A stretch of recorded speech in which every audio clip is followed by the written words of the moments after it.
Ոստիկանության քրեական հետախուզության գլխավոր վարչության աշխատակիցների բացատրական աշխատանքի շնորհիվ նոյեմբերի 24-ին Ռոստով-Երևան չվերթի ինքնաթիռի ժամանումից հետո 54-ամյա Գոռ Խաչատրյանը ներկայացավ ոստիկանություն։ Իսկ դեպքը, որի համար մեղադրվում էր, կատարվել էր դեռևս անցած դարի 90-ականների սկզբին։ Կողոպուտ կատարելու նպատակով նա նախապես համաձայնության է եկել նախկինում դատապարտված հորեղբոր եւ էլի մի քաղաքացու հետ, որի անձը դեռ բացահայտված չէ։ Երեքով մուտք են գործել մի կնոջ պատկանող Աբովյան քաղաքի Սարալանջի 7 շենքի բնակարան, կապել սկեսրոջ ձեռքերն ու ոտքերը, փնտրել ու գտել են առանձնապես խոշոր չափերի հասնող արժեքի ոսկյա մատանիներ, թանկարժեք քարերով, այլ զարդեր ու փող եւ հեռացել։ 1994 թվականին ոստիկանության Կոտայքի բաժնի կողմից նախկինում Աբովյան քաղաքում հաշվառված Գոռ Խաչատրյանի նկատմամբ հայտարարվել էր հետախուզում, ինչն էլ տրամաբանական ավարտին հասավ հանցագործությունից միայն 24 տարի անց։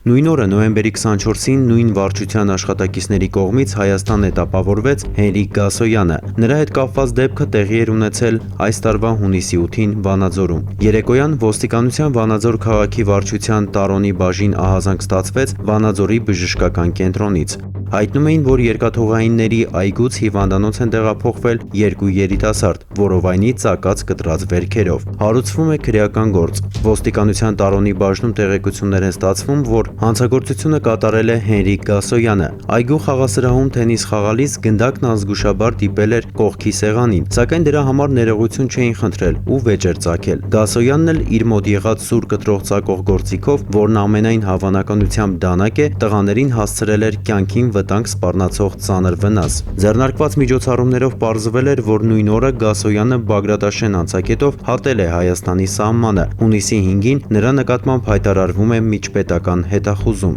Եվ ահա հուլիսի 1-ին Ստամբուլ-Սարատով չվերթի ինքնաթիռի ժամանումից անմիջապես հետո Ստավրոպոլի օդանավակայանի գծային բաժնի իրավապահները հայտնաբերում եւ ձերբակալում են նրան։ Այստեղ էլ Գասոյանը կրում է էքստրադիցիոն կալանք մինչև նոյեմբերի 24-ը, մինչ Հայաստան վերադարձն ու ոստիկանության Վանաձոր քաղաքի Տարոնի բաժին բերման ենթարկվելը։